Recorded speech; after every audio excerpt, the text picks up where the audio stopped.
నమస్తే వీధుల స్వాగతం. లక్ష్యం సంబంధిత గత 10 నెలలుగా కూడా రాష్ట్రంలో కోవిడ్ విజృంభించడం చేత ఎక్కడికక్కడ చెక్ పోస్టులు పెట్టి మరి బయటికి వెళ్ళే వాళ్ళని బయటకు వెళ్ళకుండా ఇళ్ళలో ఉన్నట్టు కోఆపరేషన్ చేస్తూ చాలామందిని నియంత్రించినటువంటి పోలీసు అందులో ఫ్రంట్ వారియర్కి వస్తే అలాగే మరి సెకండ్ వేవ్ వచ్చిన సందర్భంలో విజృంభిస్తున్న సందర్భంలో మళ్ళీ నైట్ నుంచి కూడా మరి మార్నింగ్ 5 వరకు కూడా మళ్ళీ లాక్డౌన్ మరి నిర్వహించడం కూడా జరిగింది. అలాగే మరి దీనికి అనుకూలంగా కూడా చూసినట్టయితే ఎలక్షన్స్ కూడా జరుగుతున్నాయి.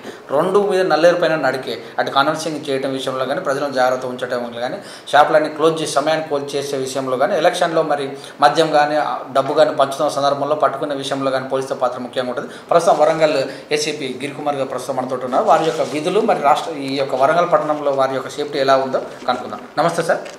నమస్కారం అండి. సెకండ్ వేవ్ విజృంభిస్తున్న సందర్భంలో నేను Girikumar Kalkota assistant commissioner of police Warangal.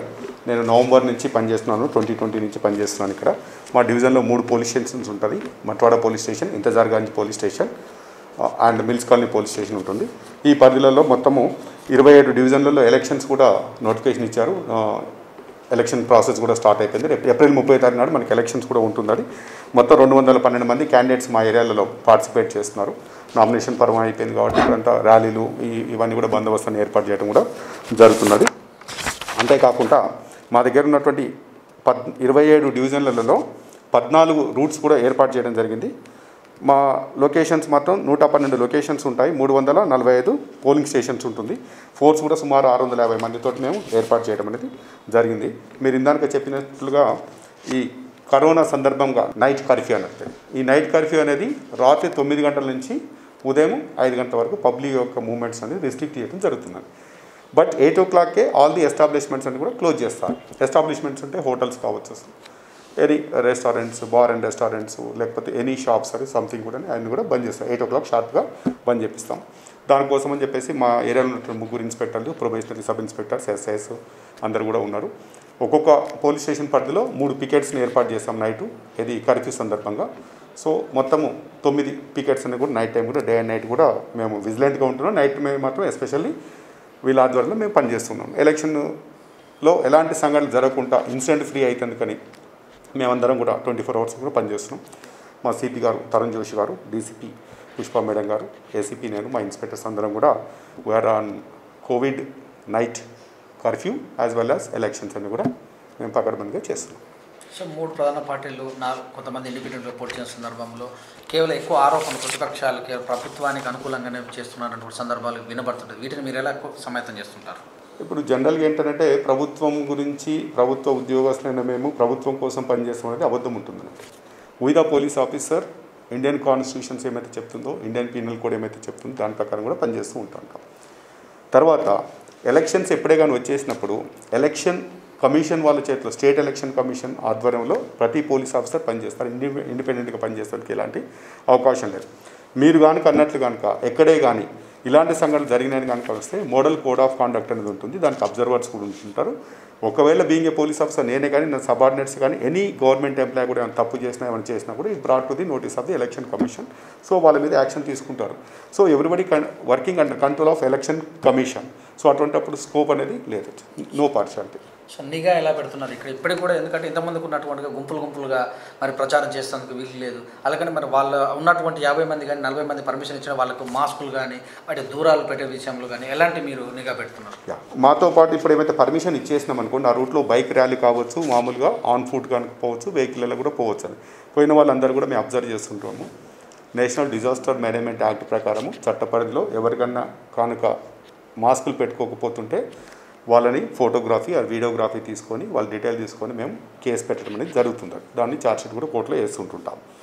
రెండవది ఏంటంటే పార్టీ వాళ్ళకి ఎవరికైనా పర్మిషన్ కనుక ఇచ్చేటప్పుడు సువిధ యాప్లో వాళ్ళు అప్లై చేసుకుంటారు. అప్లై చేసుకున్నప్పుడు కండిషన్స్ దాంట్లో మేము ఏం చేస్తాం అంటే no DJs, wear mask, sound pollution, వేరే పార్టీ వాళ్ళకి ఇబ్బంది కాకుండా ప్లస్ ఎలాంటి ప్రొవోకేటింగ్ వర్డ్స్ లేకుండా చేసుకోమని చెప్పేసి మేము ఇస్తున్నాం. సో అలాంటి కనుక జరిగినప్పుడు డెఫినెట్గా we will take action. So ఇంతమంది ఫస్ట్ వేవ్ సంబంధిస్తున్న సందర్భంలో ఒక ఆఫీస్లోకి వెళ్ళినా కానీ ఒక మాల్లోకి వెళ్ళినా కానీ టెంపరేచర్ చెకింగ్ చేయడం కానీ శానిటైజర్ పెట్టుకునే విషయం ఉంది. కానీ ఇప్పుడు మరి అలాగనే ఇప్పుడు ఉన్నటువంటి కార్యాలయాలు, పార్టీ కార్యాలయాలు, ఇప్పుడు ఈ మధ్య కాలంలో కార్పొరేషన్ చేసిన కార్యాలయాలు అలాంటివి చేయట్లేదు కూడా వినబడుతుంది, ఆరోపణలు కూడా వస్తున్నాయి. అలాంటివి మీరు ఏమైనా చేసే అవకాశం ఉందా? ఇప్పుడు ఎక్కడైనా కూడా ఏదైనా కార్యంలో ఉందంటే దా ఇన్స్టిట్యూషన్ యొక్క ఎవరైతే ఉన్నారో సంబంధిత అధికారులు ఎవరైనా ఉంటారు. బహుశా మీరు వచ్చిరని కాదు, మీరు రాకముందు కూడా మా దగ్గర ఇది ఉంటుంది. You people are all weared mask. Myself also weared mask. So there is no question of violation of mask అనేది ఉన్నది. వేరే కార్యాలయం కనుక జరిగిందనుకోండి you may ask them. If మా నోటీస్ కనుక వచ్చేస్తే will take action as per the national disaster management chart. So ఇప్పటివరకు మాస్క్ ధరించిన కేసులు ఏమన్నా వచ్చాయి మీకు? నెంబర్ ఆఫ్ కేసెస్ ఉన్నాయి. దాన్ని ఎవ్రీడే వీఆర్ బుకింగ్. మోరాలెస్గా రోజుకు ఒక 50 నుంచి 60-70 వరకు కూడా మేము చేస్తూ ఉన్నామని. కాకపోతే కేసెస్ స్టార్టింగ్లో ఎక్కువైపోయినాయి. ఇప్పుడు ఏమవుతుందంటే అందరూ కూడా మాస్క్ అనేది పెట్టుకోవడం కూడా జరుగుతుంది కాబట్టి కేసెస్ అని కొంచెం తగ్గిపోతుంది. సో డైలీ ఎన్ని మీ యొక్క ఏసీపీ పరిధిలో డైలీ ఎన్ని కోవిడ్ కేసులు వస్తున్నాయి? కోవిడ్ కేసులు అంటే ఇప్పుడు మా దగ్గర ఫర్ ఎగ్జాంపుల్ ఒక 7 మంది మా యొక్క సిబ్బందికి కోవిడ్ అనేది వచ్చింది, పాజిటివ్ వచ్చేసింది. వాళ్ళని కూడా ఐసోలేషన్లో ఉన్నాం. డ్యూటీ నుంచి తప్పించేసి వాళ్ళకి ట్రీట్మెంట్ హాస్పిటల్ ఇవ్వటమే కానీ లేకపోతే ఎలాంటి మెడిసిన్ ఇంటికాడ తీసుకుంటారో హాస్పిటల్ అని చెప్పేసి దాని గురించి తీసుకుంటున్నాం.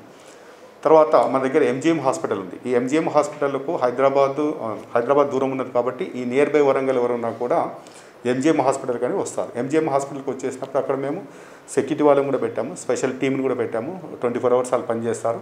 ఏమైనా డాక్టర్తో ప్రాబ్లం వచ్చేసినా కోఆర్డినేట్ చేస్తానికే కానీ, తర్వాత ప్రాబ్లం కనుక వచ్చేస్తే డెడ్ బాడీ ఒకవేళ ఫర్ ఎగ్జాంపుల్ చనిపోయారు అనుకోకుండా సో వాళ్ళని ప్రాపర్గా డిస్పోజ్ చేసేందుకు ఎక్కడికైనా పంపించాలంటే వాళ్ళ పేరెంట్స్ తోటి మాట్లాడి అంబులెన్స్ ఏర్పాటు ఇవన్నీ కూడా మేము చూస్తున్నాం. We are taking utmost care and prevention regarding the covid. Night check పోస్టులు ఏమైనా ఎక్కడెక్కడ పెట్టారు? వచ్చే ఎలాంటి నిబంధనలు పెడుతున్నారు? చెక్ పోస్టులు అనేది చెప్పాను కదా మీకు. కోవిడ్ కర్ఫ్యూ సందర్భంగా మేము 9 ప్లేసెస్లో పెట్టడం జరిగింది. ప్రతి పోలీస్ స్టేషన్లో 3.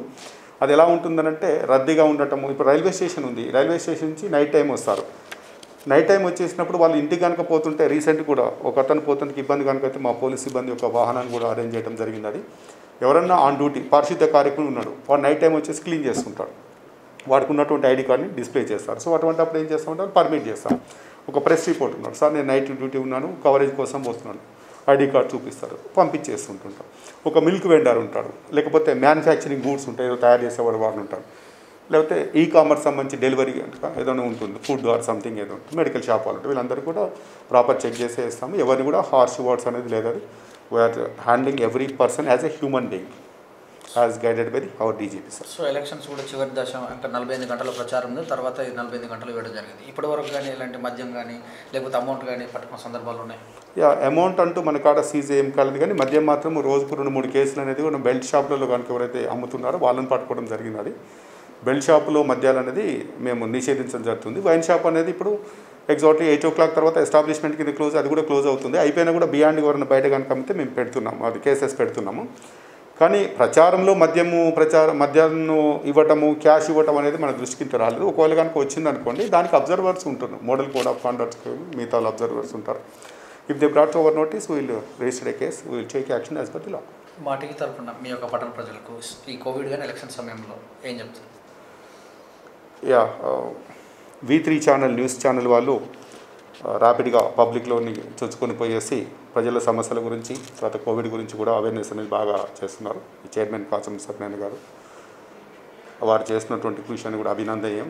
మీరు కూడా ఎవ్రీ కార్నర్ ఎవ్రీ సిటీలో కూడా మీరందరూ కూడా ఈ కోవిడ్ని కూడా లెక్క చేయకుండా ఉండేసి ప్రికాషన్ మీరు తీసుకుంటుంటూ ప్రజల్లోకి వెళ్ళిపోయి ప్రజలకు సమాచారాన్ని తీసుకుంటూ వాళ్ళ యొక్క సమస్యలను తీసుకుంటుంటూ అదేవిధంగా మీరు ప్రజలకు దోహదపడుతున్నారు, ఒక వారధిలాగా బ్రిడ్జ్ లాగా పనిచేస్తున్నారు.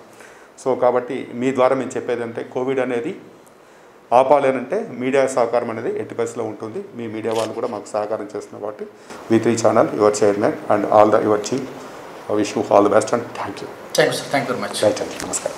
వరంగల్ ఏసీపీ గిరికుమార్ చెప్పినటువంటి విషయాలు అన్నీ కూడా కోవిడ్ నిబంధనలు పాటిస్తూ అలాగనే ఎలక్షన్స్ గురించి చక్కగా వివరించారు. చూసారండి V3 న్యూస్ కెమెరామెన్ శ్యామ్తో మీ సురేష్ దట్.